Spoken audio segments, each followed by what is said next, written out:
masih muda sudah terlilit pinjol. Ada yang bilang gitu.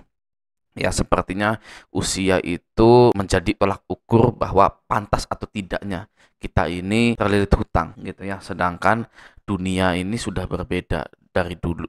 Dunia yang dulu dengan dunia yang sekarang ini. Saya bisa bilang seperti ini karena saya menemukan video seperti ini. Langsung saja kita lihat dulu ya. Kelilit pinjol di usia 27 tahun. Hai, aku mau cerita sedikit. Saat ini aku lagi berjuang keluar dari lilitan hutang pinjol. Aku kerja dari pagi sampai sore, terus malamnya aku ngajar les 3 kali seminggu. Aku hidup super hemat banget. Gak jarang aku cuma makan 1 kali sehari. Ya itu semua aku lakukan demi bisa nyisain gajiku buat bayar hutang dan kirim uang ke orang tua. Aku buat konten ini bukan buat ngeluh, tapi karena aku gak mau ngerasa sendirian. Mungkin ada juga di luar sana yang lagi ngalamin hal yang serupa kayak aku. Kamu boleh cerita di kolom komentar, atau cukup kasih emoji love, biar kita tahu kita gak sendirian. Kelilit pinjol di usia 27 tahun, kerja pontang-panting ke sana sini ya sampai malam, duitnya buat ngasih ke orang tua. Masih ada bisa ngasih ke orang tua dan bayar utang pinjol gitu ya. Kalau orang seperti ini itu minjolnya bukan karena gaya ya, tapi karena kebutuhan ya buat makan dan lain-lain gitu ya. Bagaimana solusinya Bang? Seperti ini Bang. Ada beberapa cara ekstrim ya untuk mengakhiri kesengsaraan ini ya. Yang pertama adalah berhenti ngasih ke orang tua. Ya, berhenti ngasih ke orang tua. Kenapa kita harus ngasih ke orang tua? Misalkan karena orang tua kita itu sudah tua, nggak kerja. Di Islam itu wajib guys, kita itu ngasih ke orang tua. Gitu, itu kewajiban anak ngasih ke orang tua itu. Apalagi orang tuanya ini nggak mampu. Gitu ya, nggak mampu, membutuhkan gitu. Kita wajib ngasih. Gitu ya. Nah, tapi ya kan kita harus tahu dulu ya. Orang tua kita ini beneran nggak mampu atau mampu gitu, banyak yang bantu dan kita ini hanya ingin menjadi anak soleh solehah gitu ya. Nah, kalau menurut saya sih kalau orang tua kita masih mampu dan kita banyak urusan, tunda dulu. Setelah kita urusannya sudah selesai, sudah beres, baru ngasih orang tua lagi ya. Itu kalau orang tuanya beneran masih mampu, masih banyak yang bantu, adik kakak masih bisa bantu semua ya, kita tunda dulu sebentar. Saya ngurus urusan saya sendiri dulu karena banyak yang harus diselesaikan gitu ya. Ya pandangan orang lain beda-beda gitu kan ya. Nggak bisa Bang, saya pengen terus-terusan dapat pahala. Boleh silakan gitu ya. Tapi resikonya Anda capek sendiri ya kan, ngerasa sendirian, ngerasa hampa dan lain-lain. Nah, cara yang kedua adalah galbaikan pinjol Anda. Ya, saya bilang lagi ini adalah cara ekstrim ya kan, agar bisa terbebas dari yang namanya seperti ini ya. Nah, bagi yang masih pemula ya kan, kenapa Anda wajib galbay dulu? Ya, begini, Anda galbay dulu sampai nama Anda jelek, dislik OJK, sampai nggak bisa ambil kredit-kredit lagi, lalu Anda bayarkan pokoknya saja. Saya ngomong seperti itu untuk orang yang baru saja gagal bayar dan tidak pernah kenal yang namanya gagal bayar, raja galbay, dan lain-lain. Ya, karena mungkin saja video ini nanti di-reupload atau ditemukan oleh orang yang kejerat pinjol, tapi tidak mengerti konsep galbay, masih takut dan lain-lain gitu ya. Kalau untuk kita-kitaan dan para pro player galbay, tugas kita, misi kita adalah membangkrutkan pinjol-pinjol yang ada di Indonesia ini sampai musnah, sampai hilang. Ya, tidak ada lagi di Indonesia ini pinjol-pinjolin, oke? Jadi memang ada orang-orang yang akan membayar pokoknya saja setelah galbay, lalu ada orang yang stay galbay, dan ada orang yang tidak pernah akan memakai pinjol. Gitu ya. Orang yang tidak akan pernah memakai pinjol itu kebanyakan orang-orang kaya gitu ya. Nah, kedua cara tersebut yang paling ekstrim itu yang kedua, galbay gitu ya. Terlepas dari masalah ke depannya. Karena pinjol itu seperti bom waktu ya. Selagi kita masih bayar, kita hanya memanjangkan sumbu dari bom tersebut saja ya, tidak memadamkannya dengan air. Setiap bulan kita memanjangkan sumbu tersebut. Kenapa? Karena kita akan terus menyalakan atau meminjam di pinjol tersebut. Ya. Bahkan nanti ketika orang tua ada keinginan, bukan kebutuhan, ya bahkan keinginan nih. Ya saya bukan gimana-gimana, tapi ada keinginan. Kita sebagai anak yang pengen selalu dapat pahala, terpaksa memberikan uang itu dan kita cari lagi lubang yang lain di pinjol yang lain. Sehingga nanti menumpuk utang pinjol kita, gak bisa bayar, akhirnya galbay. gitu ya. Tapi kalau kalian masih mampu keduanya, silahkan. Saya tidak bisa memaksa kalian, gitu ya. Nah, di sini juga banyak sekali komentar, Kak, kita sama, aku udah galbay, galbay es pinjam aman gak, Kak? Aku 29 tahun kelilit pinjol, galbay mandiri aja please. Buat yang kelilit pinjol jangan galbay bertahun-tahun, galbay sementara aja, kalau ada duit bayar, jangan ikut joki, tim hapus data dan lain-lain gitu. Banyak sekali ya yang galbay itu, yang artinya apa?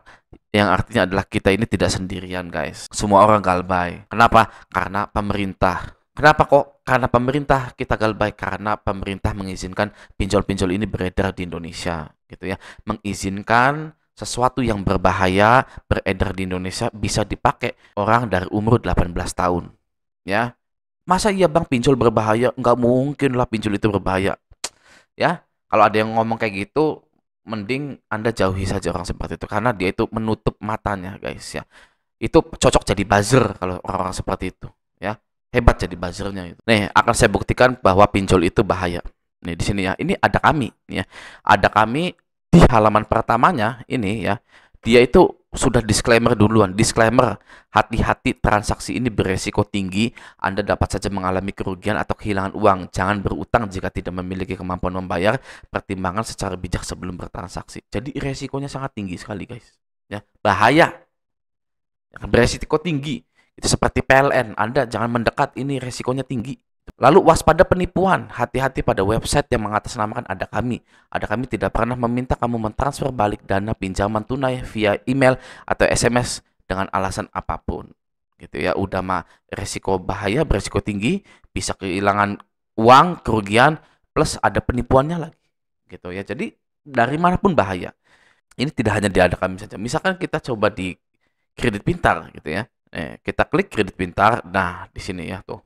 Waspada penipuan dan selalu gunakan platform resmi untuk bertransaksi. Pastikan ulang semua informasi yang ada berikut juga pada detail pembayarannya. Hati-hati, transaksi ini beresiko tinggi. Anda dapat saja mengalami kerugian atau kehilangan uang. Ya, jadi pemerintah kita memang mengizinkan hal-hal yang beresiko tinggi ini dipakai oleh masyarakat Indonesia. Ya, pemerintah kita ini ya kan, melalui OJK terutama, ya kan. OJK-nya kemana ini sekarang? Wah, lagi scrolling tiket.com coba. Ya kan. Ini tiket.com ya kan ya. Saya yakin, saya jamin ya, pejabat OJK itu lagi ada di sini. Kenapa? Karena lagi nyari-nyari ya kan Amerika. Gitu ya. Wih, ya kan coba dari sini saya mau ke Amerika gitu kan ya. Berapa ya gitu. Kenapa? Karena ini akhir tahun gitu loh. Saya wajib jalan-jalan dengan keluarga saya. Oh iya, saya beli iPhone dulu. Ya kan, tidak bisa diganggu-gugat. Jangan pernah mengganggu-gugat OJK. Karena mereka sedang mau liburan. Ya, makanya dipasang beresiko tinggi. Awas nih, pakai pinjol beresiko tinggi ya. Sudah, saya mau liburan dulu gitu kan ya. Seperti itu. Yang harus hati-hati itu kitanya sendiri, guys. Kita tidak bisa mengandalkan OJK atau pemerintah kita, tidak bisa. Ada orang curhat ya kan 27 tahun kredit pinjol, ya mau gimana lagi gitu kan ya. Seperti di sini. Ada yang ditagih seperti ini ya, GoPay Letter ya. Pelanggan yang terhormat, Anda melanggar janji pembayaran tagihan GoPay Letter sebesar 1.800.000 sekian dari MAB. Untuk penagihan kami dapat bekerja sama dengan pihak ketiga tanpa pemberitahuan gitu ya.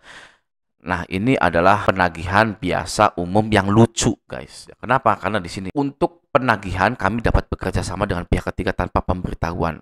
Ya, kalau tanpa pemberitahuan, kenapa memberitahu melalui SMS ini? Ya, ini kan SMS nih ngasih tahu kita akan bekerja sama dengan pihak ketiga tanpa pemberitahuan kepada kalian. Gimana bisa?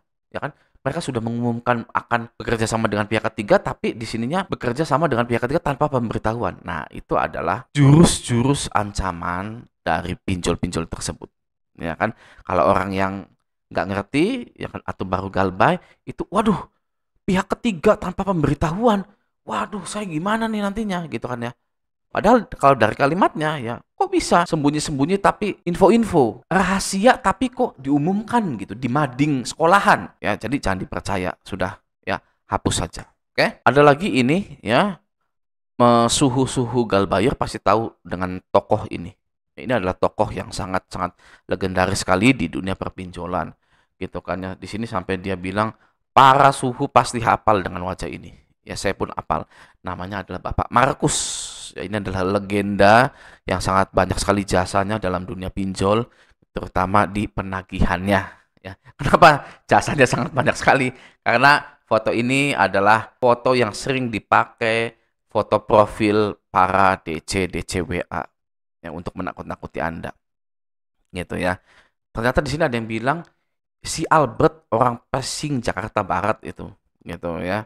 Nah, foto fullnya ini seperti ini guys. Nah, ini ya. Entah dia ini DC atau bukan gitu ya, tapi yang namanya pinjol itu memang rasis guys ya. Rasis, mereka itu ngambil ras tertentu untuk menakut-nakuti nasabah pinjol. Jadi ini adalah foto sejuta umat yang kalau Anda menerima WA seperti ini itu nggak usah diladeni. Oke? Nah, semoga video ini bermanfaat. Sampai jumpa di video selanjutnya.